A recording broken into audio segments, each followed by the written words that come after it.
Emmanuel Macron has said the EU needs a frank, exacting dialogue with Russia to defuse tensions, as he called for new security arrangements on the continent. The French president was rebuffed by other EU states in June when he and the then German chancellor, Angela Merkel, made a surprise proposal for a summit with Vladimir Putin. Speaking in Paris at the start of France's 6-month EU presidency, Macron said, "I think that the European Union must have a dialogue with Russia. To have a dialogue doesn't mean to concede, dialogue means above all to take stock of disagreements." In a nod to last summer's fierce opposition from Poland and the Baltic states to a summit with Putin, he said talks with Russia had to be coordinated among the EU. Macron said, "I continue to ask for a dialogue that is frank, exacting and coordinated, because member states don't have the same history with regard to Russia, nor the same geography. Russia has massed an estimated 100,000 troops along its border with Ukraine, sparking fears of an invasion."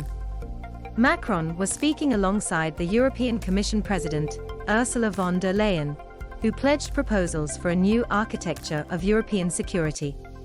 She rejected claims the EU was a bystander in efforts to resolve the security crisis in Ukraine. The bloc has no formal role in a sequence of meetings next week between the US, Russia and NATO, and under the Organization for Security and Cooperation in Europe. "It's very clear, no solution without Europe," von der Leyen said. Macron welcomed US talks with Russia, praising exemplary coordination between Europe and Joe Biden's White House in this matter, a sign of mended fences since the furious row between Paris and Washington over the AUKUS submarine and security pact. The French president said a new security architecture in Europe must take into account the expiry of a Cold War-era arms control treaty. The 1987 Intermediate-Range Nuclear Forces Treaty, which kept nuclear weapons off European soil for 3 decades, lapsed in 2019 when the US and Russia failed to agree on its future. "We are no longer covered by the INF Treaty, which is a concern to many states, in particular in Central and Eastern Europe," Macron said. "We can't remain in this situation. It's our responsibility to address it." Von der Leyen, a German former defense minister, who was Macron's choice to lead the EU executive, has called for a more geopolitical European Commission. She said she was monitoring with great concern the situation in Kazakhstan, where authorities were using lethal force to quash protests.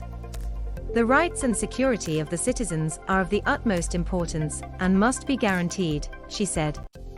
"I am launching a call for the end of violence, and the European Union stands ready to offer its assistance where it can."